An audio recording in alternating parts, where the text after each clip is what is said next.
Hello change makers. तो आज हम बात करेंगे यंग प्रोफेशनल प्रोग्राम्स। ये है department of for promotion and industry and internal trade, ministry of commerce and industry का इंटेलेक्चुअल प्रॉपर्टी इंडिया में 16 young professionals, different different streams like public policy, research, IT, law, HR, finance, economics, media, communication, इसमें चाहिए। Stipend is 50,000 per month. Research associate, consultant और senior research associate और young professional से 3 positions हैं। इनकी बात हम लोग करेंगे। और इसके साथ साथ आप अगर एलिजिबिलिटी एक बार देख लीजिए। सो एलिजिबिलिटी क्राइटेरिया है कि आप कंसल्टेंट की अगर बात करिए, सीनियर कंसल्टेंट है, उनका है मास्टर्स आपका होना चाहिए या साइंसेज में, या एलएलएम हो या बीई बीटेक हो। पीएचडी अगर हो तो डिजायरेबल है, 15 साल का एक्सपीरियंस कंसल्टेंट के लिए। रिसर्च एसोसिएट एक पोजीशन है। बीई बीटेक मास्टर्स आपका होना चाहिए, 8 साल का एक्सपीरियंस। और रिसर्च एसोसिएट दूसरे के लिए, यानी 2 रिसर्च एसोसिएट, एक सीनियर रिसर्च एसोसिएट और एक रिसर्च एसोसिएट, उसके लिए आपका मास्टर्स डिग्री हो साइंस में और 3 साल का एक्सपीरियंस। इसको छोड़ते हैं, इसके अलावा आपको young professional economics and data management 3 position है। अगेन इसमें अगर आप देखोगे तो 1 साल का एक्सपीरियंस और मास्टर्स डिग्री आपका economics statics from institute of national importance. Then young professional IT, AI, ML की अगर मैं बात करूं तो बीई या बीटेक आपका होना चाहिए, ठीक है। 1 साल का एक्सपीरियंस आपने किया हो, एमटेक होगा तो डिजायरेबल है।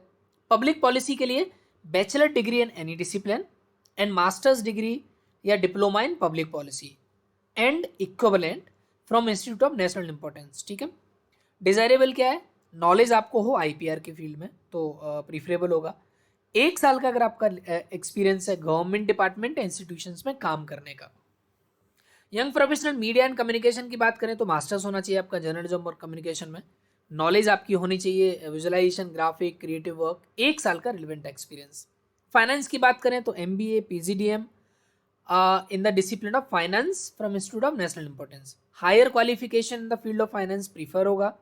1 साल का रिलेवेंट एक्सपीरियंस। 3 पोजीशन है इसमें और 3 पोजीशन है एचआर में। एमबीए या आपका पीजी डिप्लोमा होना चाहिए एचआर या एडमिनिस्ट्रेशन में, ठीक है।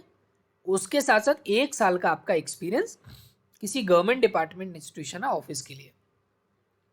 अब इसकी जो लास्ट डेट है वो 16 जनवरी है 2023, ठीक है। प्रोसेस क्या होगा उसकी भी हम लोग बात करेंगे और कहाँ से आपको अप्लाई करना है उसकी भी हम लोग बात करेंगे। लेकिन मैं आपको आगे बढ़ने से पहले एक चीज़ बता देता हूँ, और वो ये है कि आपको अगर याद होगा तो हम लोगों ने ये पोस्ट किया था नवंबर में, तो इसका एग्ज़ाम हुआ था। आप अगर मान लीजिए सितंबर में हमने पोस्ट किया था ये वीडियो, आप देखोगे तो थंबनेल दोनों का लगभग सेम है। 39 यंग प्रोफेशनल्स सेम पोजीशन में, 16 यंग प्रोफेशनल का इन्होंने फिर से निकाला है, क्योंकि 39 में से इनके पोजीशंस फिल नहीं हुए, ओनली 23 पीपल इनको मिले। 16 के लिए उन्होंने अगेन निकाला है, तो इसको भी आप देख सकते हो। और इसका जो प्रोसेस है उस प्रोसेस को अगर हम लोग समझेंगे तो इन्होंने एक एग्जामिनेशन होता है आपका, जो एक डेट देंगे, उस डेट में आपको मुंबई जाना पड़ेगा। मुंबई में इनका ऑफिस है, वहाँ जाना पड़ेगा। एक एग्जामिनेशन होगा 50 मार्क्स का और 50 मार्क्स का आपका इंटरव्यू रहता है, ठीक है। उसका सिलेबस वगैरह इन्होंने यहाँ पे दिया हुआ है ऑलरेडी इस डिटेल में। 100 मार्क्स का आपका 2 घंटे का एग्जाम रहेगा, माफ करिए, जिसमें आपके 45% क्वेश्चन होंगे जो आपका एप्टीट्यूड होगा, 30% question general knowledge, 25% question intellectual property से आएगा, ठीक। अगर आपने 50% या ऐसे एवब जो क्वालिफाई करने का है 40% से एवब होगा, उसके साथ साथ आपका एक मेरिट लिस्ट बनेगा। फिर इंटरव्यू होगा। इंटरव्यू कैसे होगा? 1:5, यानी एक पोजीशन के लिए 5 लोगों को इंटरव्यू के लिए कॉल किया जाएगा। उसी समय सेम डे होता है, सुबह आपका एग्जाम होगा, शाम को इंटरव्यू हो जाएगा। और फाइनल इंटरव्यू के बाद आपका लिस्ट भी 1-2 दिन में ही आ जाता है। जो एड्रेस है वो ये है, controller general patent design trademark, बौद्धिक संपदा भवन, मुंबई, ठीक।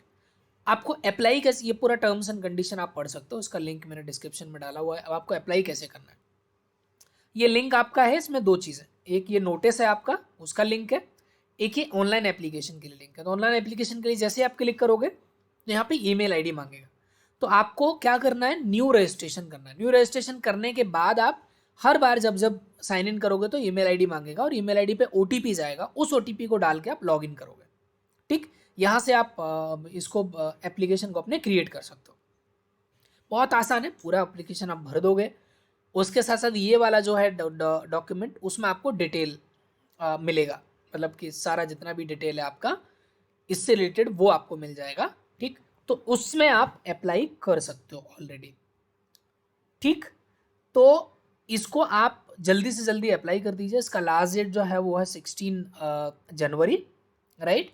और 16 जनवरी से पहले पहले आप इसको अप्लाई कर सकते हैं। एप्लीकेशन में आपका जो भी आपको मदद की ज़रूरत होगी वो मदद आपको यहाँ से प्रोवाइड करवाई जाएगी, तो उसके लिए आप निश्चिंत रहें।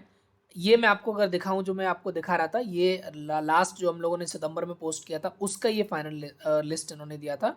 तो टोटल इन्होंने इतने लोगों को लिया हुआ था, और इसमें कुछ स्टेप ऐड की तरफ से भी जो कुछ लोग सिलेक्टेड हैं, तो उनसे भी हम आपको कनेक्ट करेंगे अगर आप रियली इंटरेस्टेड हो। इसमें कई ऐसे नाम हैं जो हमारे परिवार से ही, मतलब स्टेप ऐड की तरफ से सिलेक्शन हुआ है उनका, वो ऑलरेडी उसमें उन्होंने ज्वाइन किया है। We will connect with them regarding the आपके क्वेश्चन एयर, रिगार्डिंग आपका इंटरव्यू कैसे होता है, सारा आपको हेल्प करने का सपोर्ट किया जाएगा। ठीक है, थैंक यू सो मच। अगर आप इस तरह की और भी अपॉर्चुनिटीज़ को ढूंढ रहे हैं तो स्टेप ऐड को सब्सक्राइब कर लीजिए। ये नंबर है व्हाट्सएप का, यहाँ पे आप हाई सेंड करोगे तो हम लोग अपने ग्रुप्स में आपको ऐड कर देंगे, जहाँ आपको रेगुलर इन्फॉर्मेशन मिलती रहेगी। Do apply for it. और अगर आपने NBT के यंग प्रोफेशनल में अभी तक अप्लाई नहीं किया तो उसको कर दीजिए। देन रिसर्च एसोसिएट और कंसल्टेंट AIGP भोपाल में भी है, और भी बहुत सारे अपॉर्चुनिटीज़ हैं जो अभी भी ओपन हैं, आप उनको अप्लाई कर सकते हो। ठीक है, एडसेल इंडिया का भी बाकी है, उसको भी आप अप्लाई कर सकते हो। तो ये मैं आपको इसलिए बता रहा हूँ, ये वाला जो मैं एग्जांपल दे रहा था, क्योंकि बहुत सारे एप्लीकेशंस आते नहीं हैं वहाँ पे। ठीक है, और इस तरह के अपॉर्चुनिटीज़ में ज़्यादा एप्लीकेशन जब आते भी हैं तो फिर फाइनली एग्जाम देने या इंटरव्यू देने लोग जाते नहीं हैं, तो वहाँ पे आपके चांसेस थोड़े बढ़ जाते हैं। कंपटीशन कम होता है तो आपके चांसेस बढ़ जाते हैं, और एक अच्छी अपॉर्चुनिटी आपके हाथ लग सकती है। ठीक है, इसीलिए आई वुड सजेस्ट कि आप इसमें अप्लाई करें और अपने स्ट्रीम में, और जो भी मदद की ज़रूरत होगी इसमें, जैसा मैंने कहा कि हमारे कुछ साथी यहाँ पे काम कर रहे हैं, उनसे आपको कनेक्ट करके we will definitely help you. Thank you so much, all the best, step ahead. इस तरह के अपॉर्चुनिटीज़ के लिए आप इसको सब्सक्राइब करिए। आपको लगता है कोई दोस्त आपका है जिसको आप शेयर कर सकते हैं, जिसको ये काम आ सकता है, उसको काम के लिए आप शेयर कर सकते हो। Fellowships, young professional, research associate, इस तरह कंसल्टेंट, इस तरह के जो भी अपॉर्चुनिटी डेवलपमेंट गवर्नमेंट सेक्टर में, वो आपको यहाँ पर मिलेंगे। Thank you so much, all the best.